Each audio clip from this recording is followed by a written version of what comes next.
Hi everyone, here we are again, Think Differently Thursday, half-term Think Differently Thursday, and what a joy, although I'm a little bit nervous. I've got Ben with me.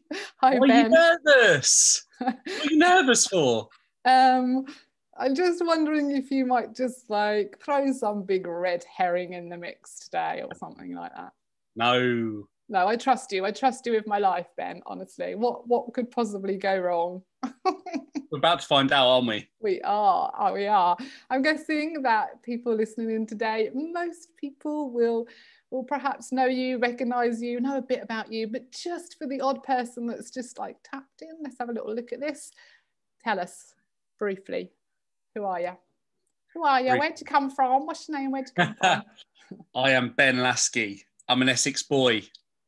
It's Team Essex, isn't it, on the Think Differently's at the moment?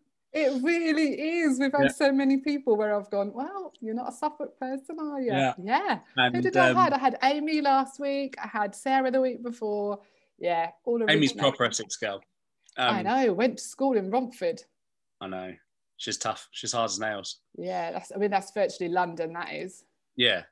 So I'm Ben and I head up music at the Forge, simply put. Brilliant. You do. And this is like, it's kind of a bit weird in a sense. Over this last year, whatever it is, 14 months, I think I've chatted to a lot of people that I don't see, or maybe people that I don't know. But actually, I was thinking about it. You are somebody that I've probably seen one of the most of in my life. I've seen more of you than I have my family in some ways, because we always come together on a Monday for meetings and stuff. We've often worked together on a Sunday as well. And it has been, we keep saying it, don't we? It's been a proper crazy year. When you're kind of like reflecting on it now, how's it been for you? I think it's been it's been a very memorable time. A time that will, I'll remember forever. Everyone will remember forever, and everyone's faced different challenges and had different opportunities. And for some people, they've really enjoyed stepping back. Some people have enjoyed stepping up. Some people have found it the toughest time. Some have appreciated the rest, and probably a lot in between as well. Yeah. All of the above. And I'm kind of one of those all of the aboves, I think, of I've had some of my lowest lows, but also some really great moments, some great family time. Doing, like, I've learned more in terms of like added skills to my role more in the last year than I've developed since I started out, really. And is it that thing of just being like thrown into a situation and it's like sink or swim, and making yourself learn and do stuff that you perhaps might have given thought to, but because we didn't have to do it, or there wasn't time to, perhaps other times? And I think it was just like over this time, I like my heart is basically just to serve in no matter what I do. And when that first lockdown happened, it was just the most useful thing for me to do. But before that, it wasn't. Like, there's better people, but I was the only person that could really do it. So it's not like I'm brave and stepped up sort of thing. It was just like, I guess I can step into a bit of a different role. Well, and I was really naive. I thought we'd be like 2 weeks, 3 weeks.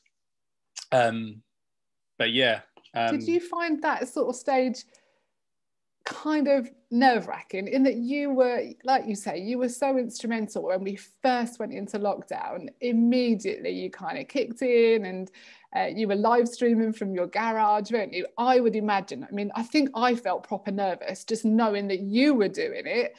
Did you find it stressful? You don't look stressed or panicky or nervous, but was it? I don't get hugely nervous. I get nervous about weird things. So all of my nervousness, like around the first few Sundays, were what if I'm playing my guitar and someone complains about the noise, right, and comes and interrupts knocks church. on your garage door. Yeah. And what if the Wi-Fi doesn't work? Like, and these aren't like I think a lot of our nerves are often irrational, but I'm quite a realist, I guess, and these were like real concerns for me. And I was just again, I just really wanted it to be useful for people. Like, I didn't want church to just be like fill a gap.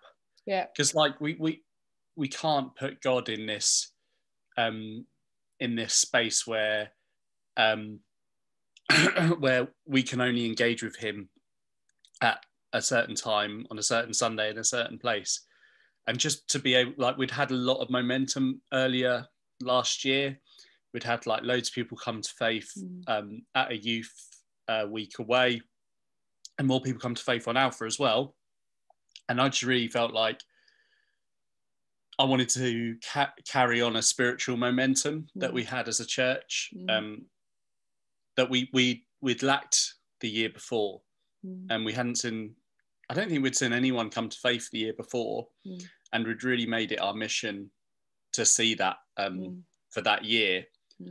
So I was just nervous, that I didn't want it to just be entertainment. And I think that is really what we achieved. I don't think we felt like we were just getting by and, like you say, just like filling that time and wait until we could go back to what we'd known. I think we adapted. I think agile was the kind of buzzword at the beginning, wasn't it? I think we adjusted what we did, and we were still being effective in what we were doing. And I think in many ways it's been a really exciting time. We've, like you say, we've seen folk actually join the church. People that had never stepped through the doors of our church joined the church. We've seen people become Christians. We've baptized people. Alpha has run, and groups have been online, and loads of kind of adapting to doing church this different way. If you had to kind of pick three kind of standout moments over that last year that have kind of like really filled you up and excited you, what would you kind of recount from that year? Yeah, I love seeing people get baptized, so that's always like a massive highlight. James Crick, who got baptized, was it October? It was cold. I remember it was cold. I want to say October because it was just before a lockdown, and I think the lockdown happened just afterwards. But like, he's someone that's never even been to a physical location of the Forge, so his entire view of our church is from online. So that's like so exciting. That's definitely a highlight. Yeah. Remember Easter Sunday 2020 was really special. Yeah. Because we'd never done anything on that scale. Not on that scale, but we were so ambitious, and it is kind of silly now because we do it all the time, but we were like going out to someone live and doing a giveaway, and we had every single person from the worship team involved in a big video, and stuff that we kind of do all the time now, but it was super, super ambitious. And I think that's been our most attended Forge service ever. That like thousands of people, and people like piggybacking and joining Alpha. Yeah. So that was really great. And God, you asked for 3 or 2. Twos, yeah. They were good ones. Okay. Yeah. And of course, that's kind of like looking back on this last 12, 14 months, but we're on the brink now again of change again, aren't we? And we're looking to meet again in person in what's going to be like a month's time. So what are you looking forward to? What are you absolutely buzzing for there? Just to hear voices. Like, if we can't sing, I'll be absolutely gutted. It's all up in the air at the moment, isn't it? But yeah, Is it not enough that you hear mine quite often on a Sunday? Sorry. No, it's so much of what we do as a team, all our heart is as a team is to facilitate people engaging with God. So when you can't see that, you have to trust for it. You just have to trust that it's happening. But to not be able to see that has been a real challenge for us. But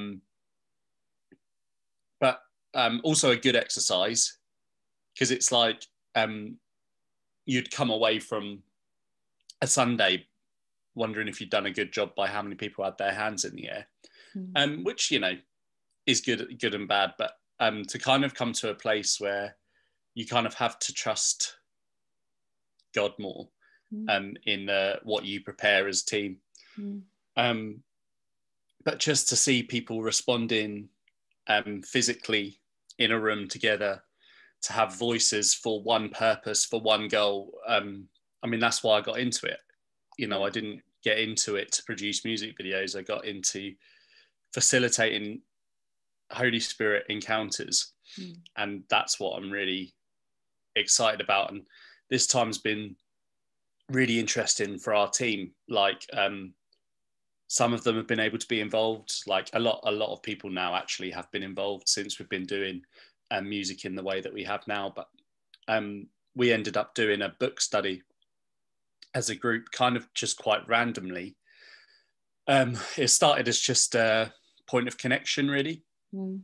And then I found this book that had been doing the rounds, and I kind of just like casually invited our production guys as well. What's the book? What's it called? Sound team. And it's called The Reset by Jeremy Riddle. He's a worship leader out in California. Really, really great guy. And we went through this book that kind of turned into us shaping the culture of worship for us in such an important time. And it kind of happened by accident. But I really feel like the team are in a new place now. So I'm excited for them to use what they've learned with people in a room. I'm excited. Like we've been trying to write songs and stuff in this time as well. So we'd be excited to kind of sing new songs. I think we've just got something new to offer. I think the whole church does. I think we're coming back different. Yeah.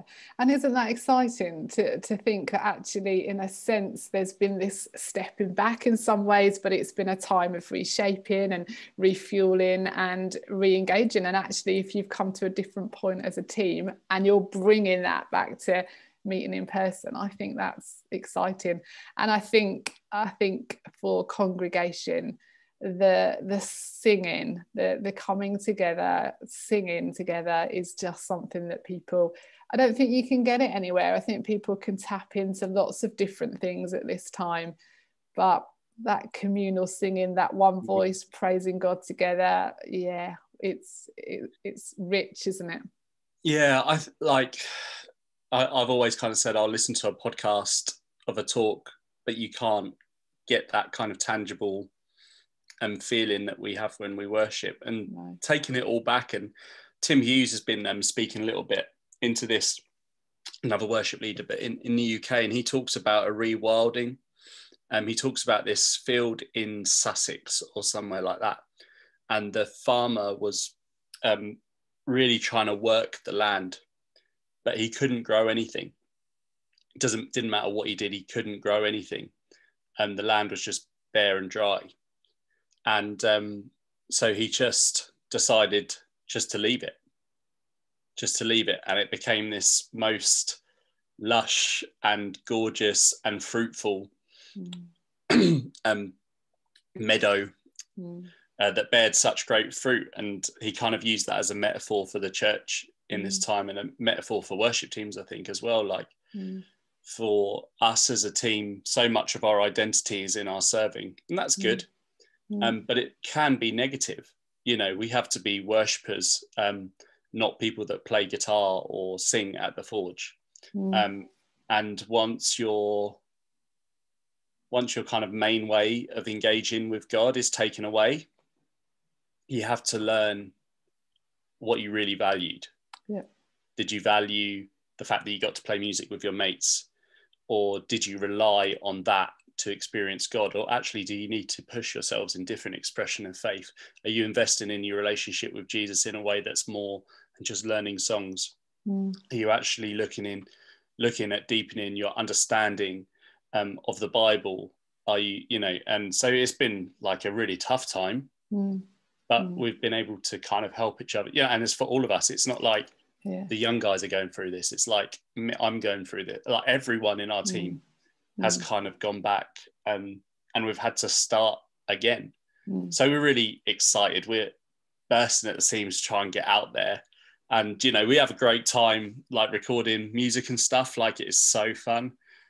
But there's nothing like being together, is there? There's nothing like it. Yeah, absolutely. And I think what you're saying there about the worship team, I think that's what lots of people have experienced as well. When something is taken away, kind of shines a light on what your relationship with Jesus is, and our responsibility for what that looks like as well, and what we invest into it. Really, it's such a challenge. It's a real challenge, because as well, like, we can depend on our gifts, but they're actually God-given.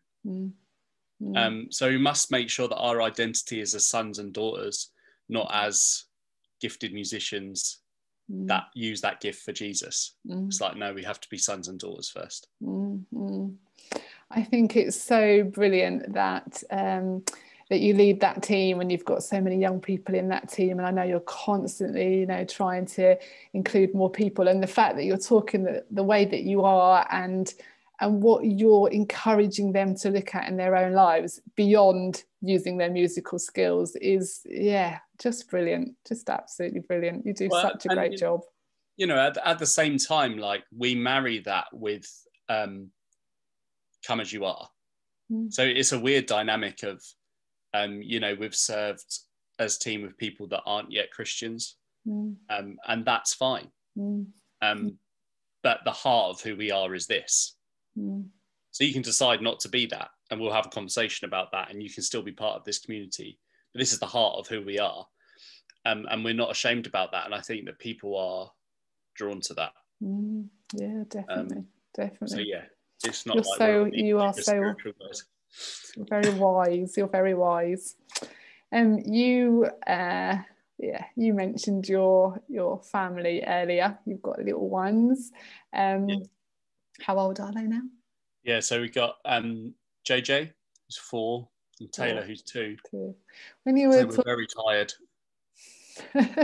when you were talking earlier about what this year has been like for everyone, I was actually thinking your children at some stage, because they won't really be at a stage where they know, because I think young children are very in the here and now. This is how life is, isn't it? This is what it is. The people that are around, and this is what it is. But actually, your children over the next 10, 15 years, they'll probably reflect on this time. They'll hear about it. They'll be asking you about it. They'll be like, what was it like when we lived through this time? Because it will form a time in history that has been just incredible. And I imagine for them it will be seen as quite fun. Yeah. I hope so. Yeah. I hope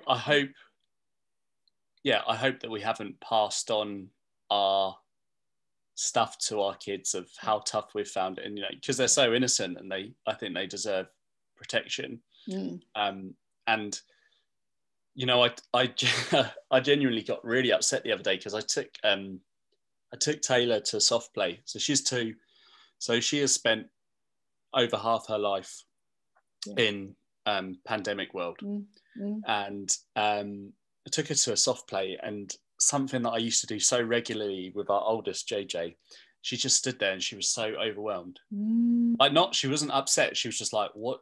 Where do I go for? I've never seen anything like this. Yeah. And I was just sitting there, and I was just thinking of the time she's had robbed. Yeah. The time she's had robbed, and I got really upset about it, and I just texted a couple of friends, and they're all kind of encouraging and being like, but you've been able to. I mean, one of the things that we've done this year that we've never ever done before is we've done church together. Right. Because I've never, definitely since Taylor was born, but before when JJ was born as well, like I've always worked church, always worked Sundays. So we've occasionally, but you'll know this as well, Helen, when you're on holiday, you don't go to church because it's kind of like visiting someone else's work sort of thing. So even if I'm like off, we tend to not go to church. So to be able to have kids stuff online, you know, and we sing the songs together. Like the songs are crap. Like if you don't do kids church, come on. I'm talking to every age group here. I love We're them. singing the songs on a Sunday. It's some of the best stuff we do. And like perfect. And like Tim, like has been incredible at pulling that together. Yeah. And like what a friend he's been to me as well during this time.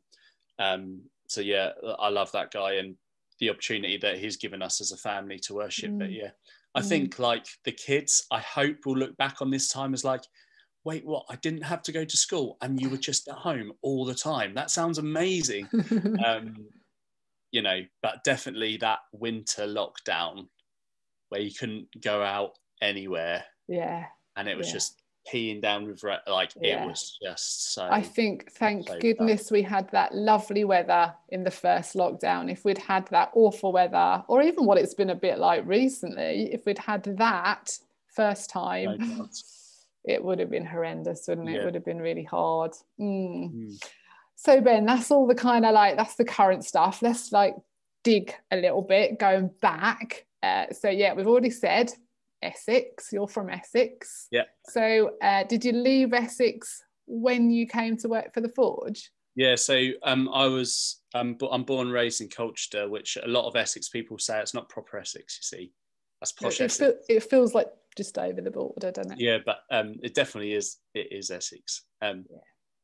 So and I was working for a church in Colchester and spoke to Mr. Steve Fenning, and he asked us to come and be part of what the Forge are doing. Okay. And we came. I actually started working for the Forge when I was still in Colchester, and then we kind of slowly moved up here and found somewhere to live and stuff like that, because we had no idea where we wanted to live. Okay. And my wife, Kat, she still works in Colchester, and both our parents was in Colchester at the time as well. So, but we love Suffolk life. It's a good life for a family, like good place to raise a family, like. Yeah. So your family, you're growing up, you were in Essex. Did you have siblings? Do you have siblings? Yeah, so I've got an older brother. He lives in Thailand. He's a bishop. Okay. I think. He's ordained as something. Let's call him a bishop. I like that. Yeah. Yeah. And my younger brother lives in York now. And I've got a younger sister who's currently in Bury. Okay, so you're pretty spread out. And are your brothers and sister, are they musical too? Absolutely not. Ah. So the music thing is quite individual to me. I am very different from the other three. That is quite unusual, isn't it? Often a family is pretty musical, aren't they? Yeah. So you're the musical one. Where did it come from then? I mean, don't get me wrong, right? When me and my sister, New Year's Eve, when the karaoke's on, don't get me wrong, like we're singing. I'm the best singer then as well. Yeah, but I wouldn't say there's a high ability level there. But yeah, all of my siblings super academic, so, you know, and that's not me. Right. Super sporty, that's not me. Right. So yeah, it's weird, but both of my grandparents are really musical. Yeah, both my granddads play guitar, were in bands. Right. Both kind of like my musical heroes, really. Okay. Yeah. Yeah. In fact, I still play my granddad's guitars. Like those are the guitars I play. Yeah. Oh, I think music is that talent is a gift. I think if you like. I did piano lessons and got to grade 5 and it was hard work, but I'm not musical. Do you know what I mean? I can't sit down and pick something out. I can't hear tunes and things. People like I don't know if I should even say to you, but like when you're all playing, I can't necessarily pick out different things. Do you know what I mean? I think it's like just sometimes I'll get in on a Monday and I'll be like, that was absolutely terrible, and you'll be like, I know, it must be like awful. Helen. I don't know if you know this actually, but I'm so aware of that. And so I played drums like in bands, like in music worship teams. I think I must have been around 8 or 9 years old when I started playing. I was going to say, when did it all like? Yeah, so always. I just like, well, I was part of a really encouraging community where the like people say this, but this was actually true at this church. Like kids were the number one priority. So we were in a church where there was more kids than adults. So the adults used to leave for the talk, and the kids used to stay in the service. Really? So the adults used to go to a classroom. So they had all kids on the worship team and stuff like that. Wow. So it was really like incredible. I mean, we were awful. Like, don't get me wrong, don't think it was good, but it was just a really encouraging place. And then I moved church to because I fancied a girl, and I got more involved in kind of a more slick kind of proper band. But then I didn't play guitar or sing at all till I went. I was at kind of like a crucial point in my life. Like I've just been kicked out of college. Not college. What do you call it up here? Sixth form. Okay. That's college in Colchester. Right. Sixth form, and I've just been kicked out, and I just come back from like a mission trip in Uganda, and I was just like, I had no idea what I wanted to do with my life, because all my siblings were proper academic, so I just felt like really academically inadequate. I'd just been kicked out of college.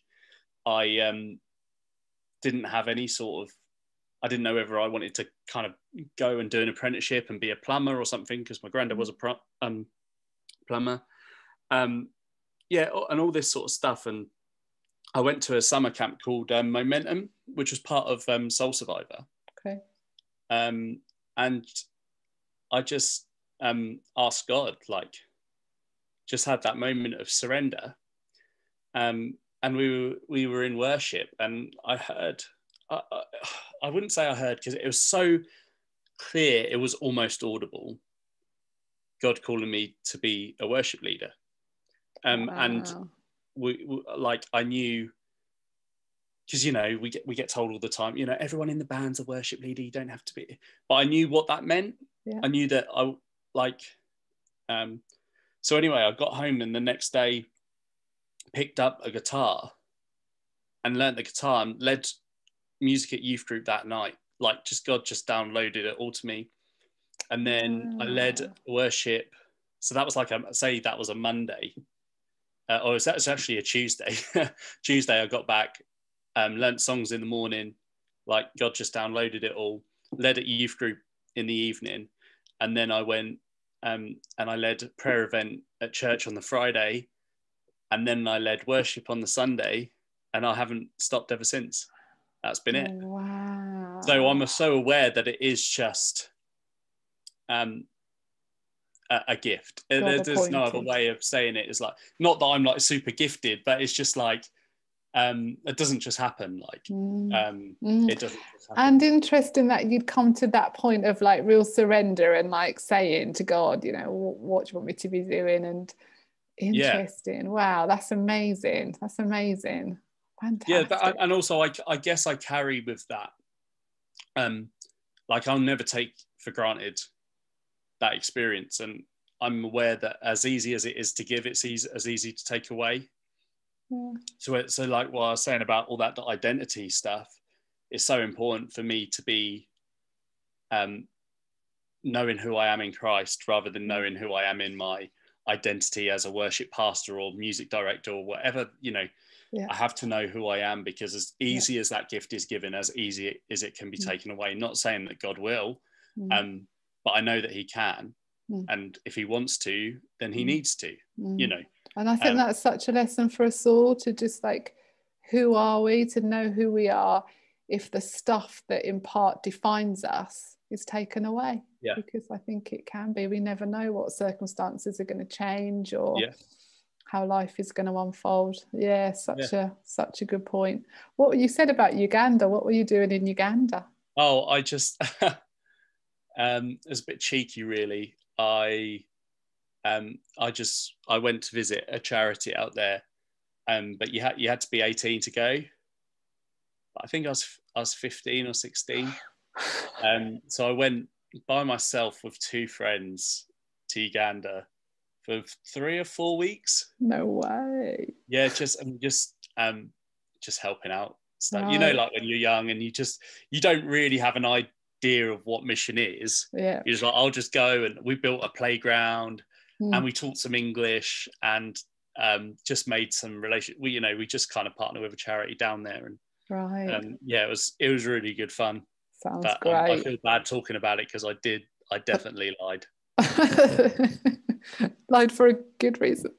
Yeah, and also I guess my view of mission has changed quite a bit as well. Right. I probably went for selfish reasons. Okay.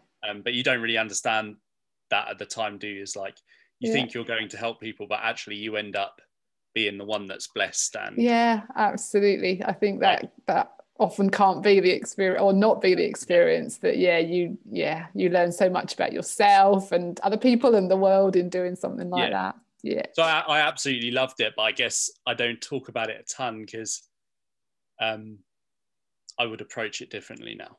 Right. Yeah. Yeah. So work-wise, did you do anything else work-wise before working for the church previous to coming to the Forge? Had you done something else? So after I had this big kind of experience in the summer, just because I felt called to be a worship leader. I didn't feel called to take a salary from that. I didn't even really know if you could. It wasn't like a job prospect. It was a call-in. Do you know what I mean? So I just got a job.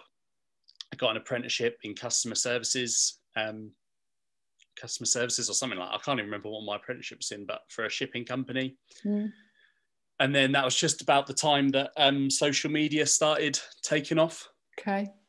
And I just kind of decided to pioneer that and took that on within, it was nothing to do with my job, but kind of expressed an interest in that. And I've always been all right at talking to people. And then all of a sudden I became the sales and marketing executive for this company. And then got an opportunity to go and work for International Justice Mission. As head of their social media and build social media there. Wow. And they are, for those that don't know, that well, they were when I was there. I don't know now, but they were the largest anti-slavery organisation in the world. So we built social media there, which was really, really cool because at that time, we were organising a TED talk and stuff like that. So that was all quite new and quite cutting edge at that stage. Yeah. Yeah, it's incredible, incredible opportunity. And I got to travel a lot for that. And it was a really cool job. Wow, sounds amazing. You sound like you've done loads, and you sound really sorted. You're married, you've got your 2 kids, you can talk about what you've done work-wise, you're in a leadership position, and you're only about 25 or 26, aren't you? Wow, how old are you? I don't know. 20. I'm 93. So what's that? 27? August 93. 27? Yes. Yeah. 27. Yeah. Yeah. I was like an elder of my previous church at 16. Okay. Yeah. I've just always been in, even having that kind of jobs as sales and marketing executive, that was kind of way above my age and stuff. And I don't really know why, but everyone puts me as older, a lot older. Yeah. But I think that's what comes with, these stages of life as well. You've got the kids, but also I think, your leadership, and I think you do speak with an authority, and you lead well, you lead, you bring people on, and so perhaps it's hilarious because I am wildly immature. You don't have to tell me. Yeah, but I am though, aren't I? I don't act like a grown up. You do sometimes. maybe when you get to 35 and then onwards, maybe people are still going to think you're that. Do you know what I mean? Maybe forever people are just going to put you at a certain age. I think the oldest I've been guessed at the Forge is 45. Had the person seen you? Yeah. Yeah, but the annoying thing is, right, is that we'd have this conversation, and I did a bit of work in like a coffee shop and that, whilst I was at the Forge, because I didn't come to the Forge on a full-time job. And I did some work in a coffee shop, and I was getting to know the girls in the kitchen and that, and they were like, "Oh, what are you, like mid-30s?" And I was like, "No, but I always get that." And that they were like, "Oh, yeah, well, it's not because it's how you look. It's because of your life and everything." I was like, "Well, you don't know anything about my life." Do you know what I mean? Like, they didn't know, like, people always say, "Oh, it's because you got a family." Yeah. They didn't know I had kids. They did. So it obviously is just like the bags and the weariness. Working for a church will age you, I guess.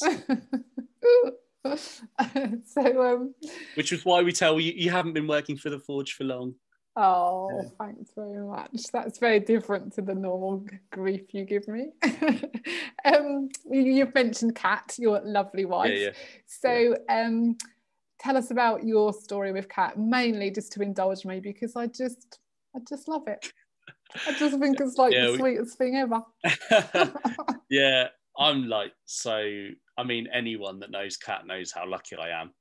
In fact, everyone that's ever met Kat is like, how? No, she's not blind. She doesn't have anything wrong with her. In fact, she's perfect. But yeah, so I met Kat on my first day of secondary school. Not that we went to the same secondary school, but we were at an after-school church thing together. So I was 11 years old, and I remember her walking into the room, and we became best friends. I got thoroughly friend-zoned for many, many years. And we really were best friends. And then like, I never had a girlfriend or anything like that, but she had always had like boyfriends and stuff. Like, look at her, like, she'd always had. So did she talk to you about her boyfriends? Did she come to you? Yeah, I was friends with them. Like, because I never ever stood a chance of her. So I was like, just content with that. I was like, of course, I'd never get a girl like that. So I'll like, if I can be her best friend, amazing. But then, like, the boys would always just kind of be like, it's really weird how close you are to Ben. Like, is it him? Like, you got to choose him or me. And she'd always like pick me and keep our friendship, sort of thing. And then as we got older, I remember like, I had a bit of courage in me, and also a few beers. And I just said, I remember chatting to her, and we were at my mate John Westra's birthday party, and we went for a walk around a field. And I said, I love you, and I've been in love with you for the last 8 years at the time. Did you know you were going to say it? Did you know you were going to say it? No, it just came out. And she just said, I know. And we kept walking. And then kind of like after that, we kind of just like still were seeing each other, and it kind of just developed after that. Right. Not to like a point where it was like, I think I and then just one day I just stole her laptop and put that we were in a relationship on Facebook. Because then she couldn't get out of it. Because that makes it official. Yeah, and now we've been long enough married to know what for better and for worse means. No, so we got married. Oh, well, we got engaged. I was 20, so 7 years ago. And we had planned to have a long engagement, but we just couldn't wait. We just wanted to get married as soon as we could. And yeah, we did. Yeah. We got married 10 days after my 21st birthday, which people think is like crazy young. But you've known each other so well, I guess, and you've been together. And yeah, and I had my mum, like, really embarrassingly, like, I used to keep like a little prayer journal, and I'd written, I think when I was like 13 years old, that I know that Kat Ling, as she was then, is going to be my wife. So there was no like and ahhing in my head. Like, she was the one, she'd always been the one. She just took a little bit of time to figure out that I was the one. Yeah. Oh, that is so sweet. I love it. I absolutely love that story so much. I'm so like, and like this season, it's been, our marriage is just in a better place than it's ever been, you know, like, for having extra time together. Yeah, but also just being in it together. Yeah. I think so often, like in life or in marriage, like you're often supporting the other one in their stuff, but you rarely experience it together, so that you lack that empathy, even if it's a similar situation. But going through the tough stuff together really brings a strength out. And something that you hadn't been through, neither one of you had been through before. So you're literally both in it together. Yeah, and no one else is putting their stuff on you. So if you go through grief, for example, you know, you'll have your expectations of how you should deal with that. And, you know, so will the people around you. Whereas, like, it's the first time this has ever happened to our generation and beyond.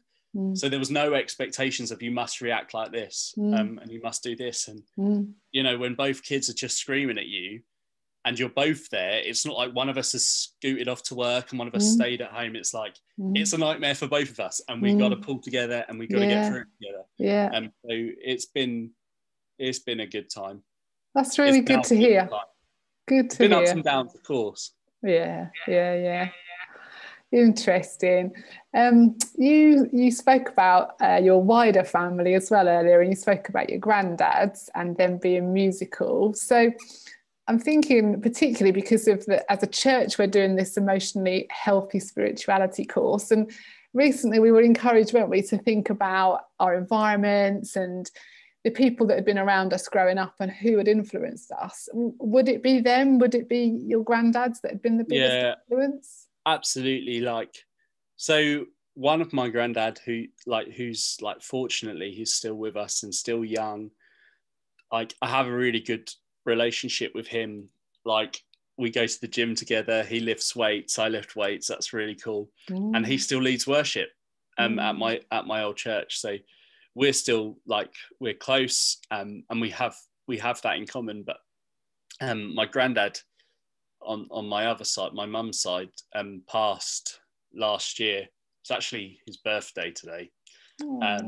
So thinking about him a lot, but he's just was, I can't really get used to, I don't really know how I should talk about him, but just my absolute hero. Everything about him. And you know, I'm not just saying this because he's dead, you know, like, go look on my Instagram, there's posts about this when he was alive. Like, the guy modeled what it takes to be a man of God. The guy modeled what it takes to be a great dad. The guy modeled what it takes to provide and care for people. And he taught me everything I know. He taught me how to change a car tire. He taught me how to drive. He taught me, he was the first person I spoke to Kat about. He was the first person I told when I'd had too much to drink and I didn't know what to do, and I felt like an idiot and I didn't know how to put it right. He is just my absolute hero, and I miss him so much. And and also he's just really, really cool. Like, he was just so cool. Like, his hair was always immaculate. I still wear his clothes.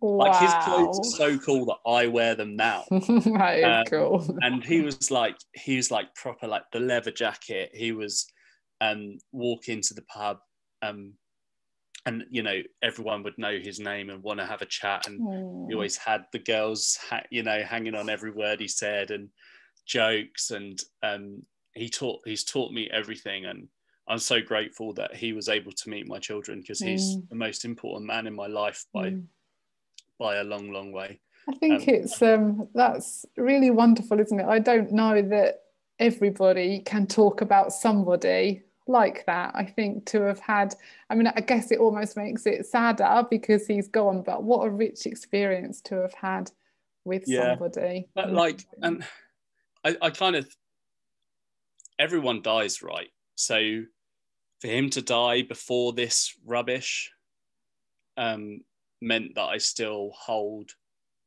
I know that he was happy when he died. This would have ruined him, like the lack of connection. So, you know, I hold on to that. That's I just miss spending time with him. And it's kind of like the first big loss I've had in my life in that way. So that's been the toughest thing to handle in this pandemic. And we didn't have a funeral. You know, we're still trying to work that out. I've been there once. Back to his house again. Like this guy built his house with his bare hands.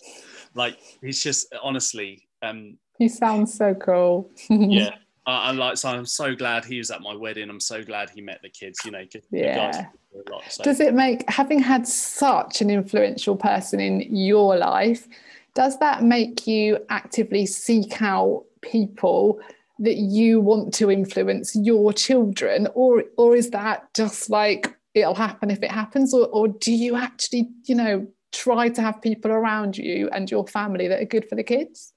Yeah, I mean, we have quite a small circle, and that's something that's kind of happened since, I guess, working for church, in that your whole circle is church. Because, like, for me, you know, you don't have your work friends and your church friends, and then unless you've got two jobs. Unless you got two jobs, but I've done the two job things like you, and I didn't last. And even when I had two jobs, I still only really had church friends because, I'm just not that popular. I just, so I'm not that intentional about it, but we do have a really intentional circle, because a lot of people, well, you know, like I was saying, like, when all of your friends can be associated with your work, there's only very few people that respect that. So those people are in your life, like, anyway. And like JJ and Taylor, like, both have godparents, and they're just people that have stood by us, and we know they know more about what we need than we know what we need. So when we ask them to be godparents, they they've just stepped up massively, like in ways that we didn't. Like, we really, really struggled when Taylor came along. Bless her, you know, this will be on the internet forever, so I don't want to slag her off too much, but, you know, the girl was up every 45 minutes for the first year and a half of her life. Like, that's naps, that's through the night. That's really tough. Yeah, that's really, really tough. And I remember just one day, me and Kat just said, okay, honestly, can't do it anymore. That's it. Tonight, we're done. Like, just thought about getting, and it sounds silly, but when you're in it, it's so real. Yeah. And I remember our Taylor's godparents, which is Claire and Andy Mully and Kat and Finn and Sophie. They were here. They just came here, and we stayed somewhere. It was all a blur now. And we stayed somewhere, and someone else took the kids, and someone else stayed here, and it was just like. And when we got to the place that we were staying, there was breakfast and wine, and you know, and and so we're really deliberate about who our close circle is, and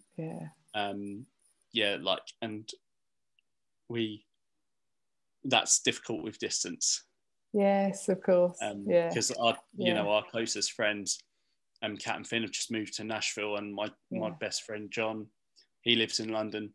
You know, and we've still got great friends here, like, Claire and Andy Mully, and Becca and Liam. You know what? We, as a church, we are so blessed to have people like that. But that family have done more for us than we could ever talk about on anything differently further.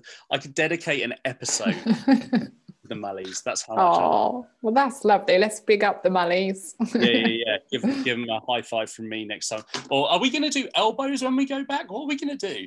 I think, can't we just hug everyone? Yes. Well, I'm not sure I was keen on that at church before. Well, see, this is going to be the problem. People are just going to be like, what do I do? What sort of person am I? Am I going to reinvent myself? Am I going to be what I was? Or I think so. I don't mind people hugging that want to hug, but I've visited and led worship at a church where they had they used to call it a mingle moment, where you'd be forced to hug. And they would say, we're a hugging church. And I would be like, well, that's good for you. I can see who you're sat next to. Have you got a face mask? Honestly. I know there will be people in there that are just like, they've absolutely loved it because they don't want to hug anyone. And they're going to be thinking, oh no, everyone's going to want to hug when we get back. So I think I'm going to go for this. And I suppose you can just like, if you do that, people will get the message as well, won't they? This is what I do. Don't come too close. I don't mind hugs, but often if you see me on Sunday, I've already been there for 3.5 hours. And during that time, I've been lifting, plugging in, crawling under a stage. I'm already kicking up a stink. I have worship deodorant, but it's not doing a job. So, and then if you see me at the 4 o'clock, honestly, just give up. Just keep, even if we don't have social distance. So there's a kind of good time window, like when you first arrive, first thing, that's a good time window for a hug. Yeah, it's a good time window for you, but not for me, because I'll be quite stressed. Right. Yeah, okay. So, if you want to hug me, come around on Saturday afternoon. You want to hug? Perhaps people need some kind of messaging system, labels or something where they're going to be at with it.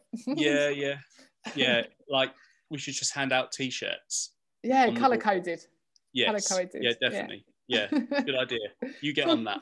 Talking about coming back, not to hugging. Are you already like buzzing and planning the songs that we're going to sing? It's been really hard for me because I am so excited, but I'm aware that people in our church are having a hard time with this. Yeah. It's holding that balance, isn't it? Oh, yeah. So it's really hard to.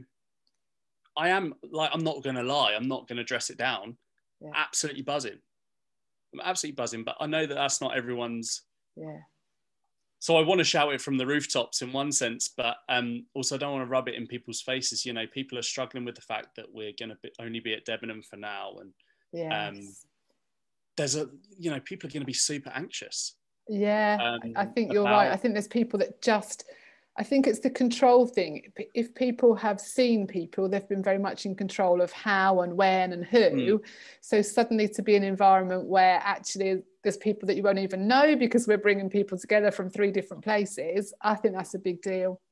Yeah. So, yes, I'm really excited. But also I'm like, there is a mountain to climb. Yeah. Isn't there, Helen? Oh, my goodness. Before we get back into, for those of you that don't know, anything we had at Debenham, I took out because they said, we're going to be a vaccination centre. We're going to be here for ages. And I ripped it out and put it all up. So now I've got to take it all down and put it back up. And, it's going to be literally crazy. Yeah. So people going back to a church building that they're familiar with, that's a completely different ballgame, isn't it? We're going into something that needs to be made into church for us. Yeah. And I must say, I'm trying to be a bit kinder to myself because I think, and, if you're watching this, please lower your expectations of what it's going to, seriously, lower your expectations of what we're going to be able to do on that first Sunday back, because it's essentially like starting a new church. This is. Yes. In terms of the people are going to be new. Yeah. But I think that's a good thing. I think it's a good thing that we feel absolutely. Like this is something new. This isn't going back. This is going forward. This is new. It is absolutely new. So there's going to be teething problems. we're not going to have everything worked out. There's probably going to be something plugged in the wrong hole and you can't hear that for the, do you know what I mean? Like, we're going back. It's probably a new person at the back, new person at the front. We know the shell of the building, but everything about it is new.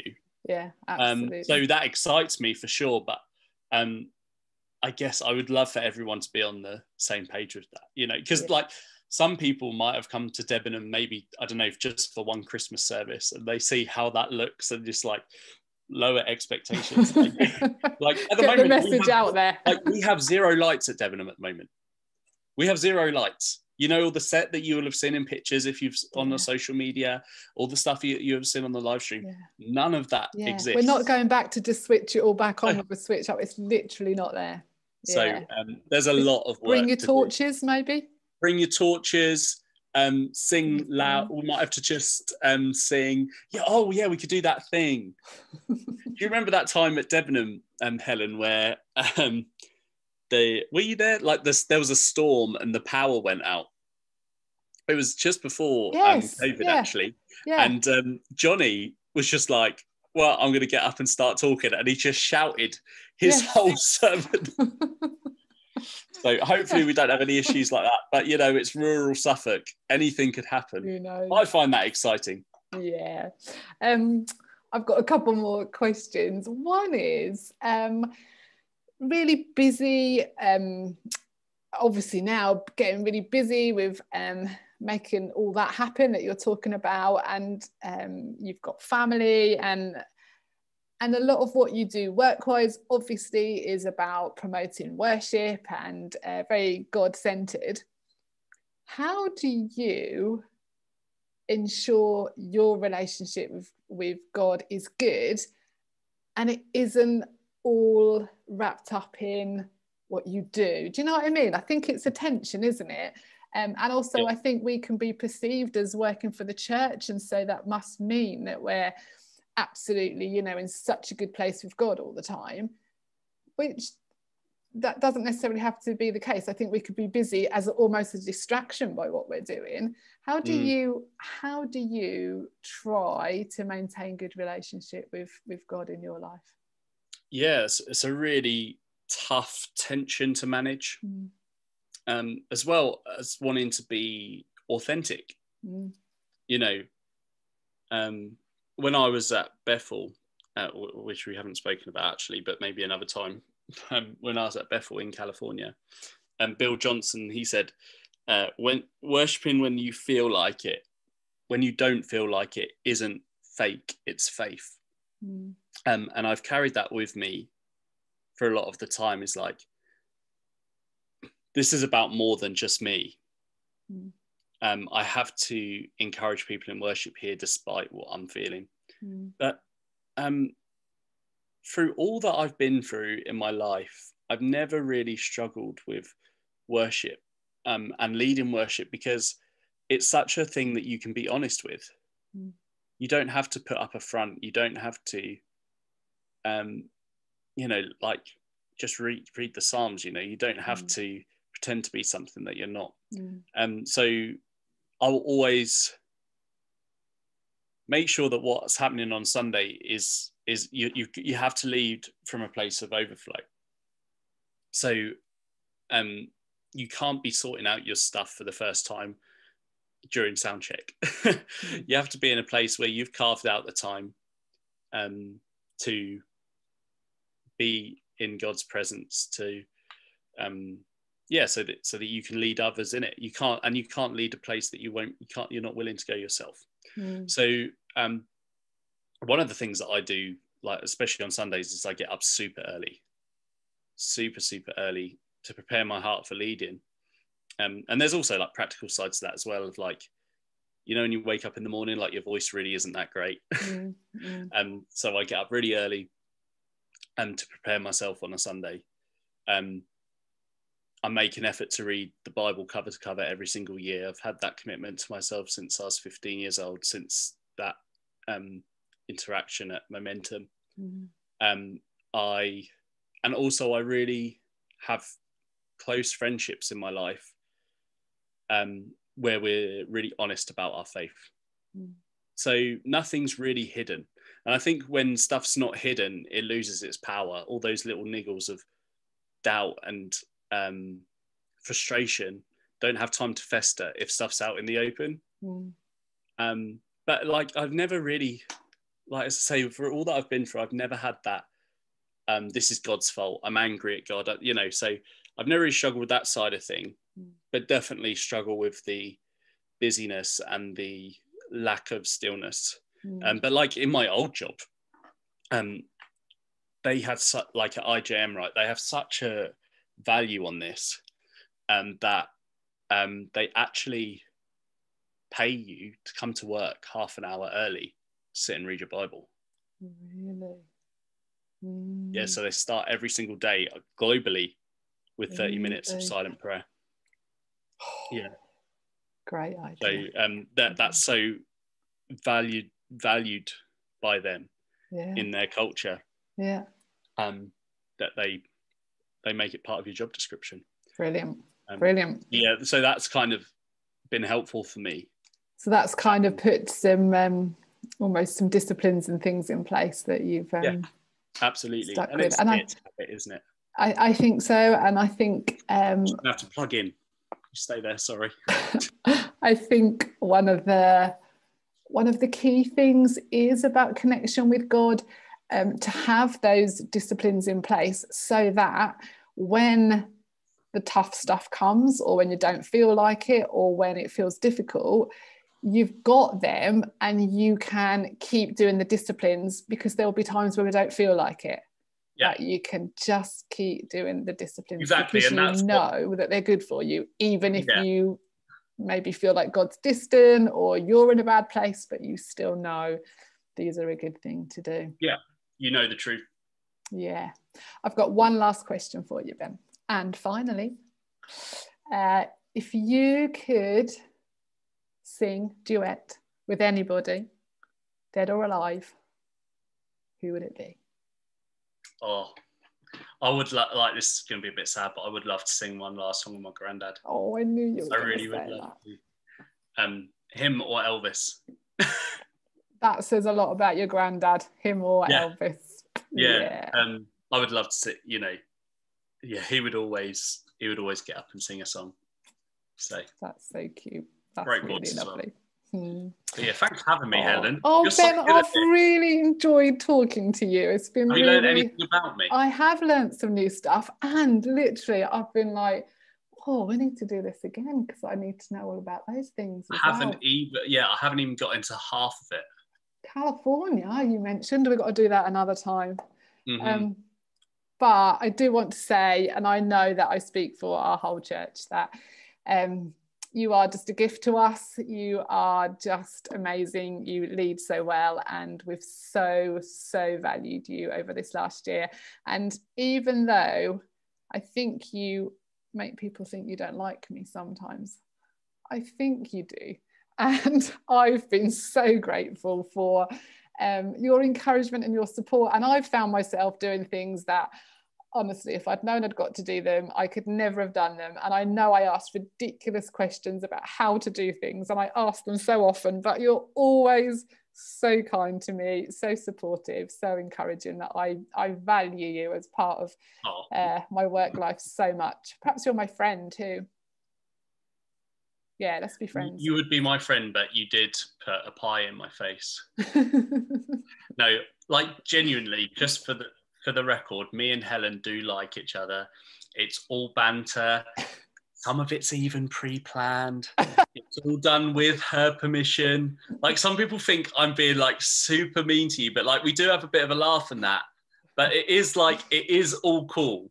Like, you can stop emailing me. You can stop emailing Steve. Me and Helen are fine.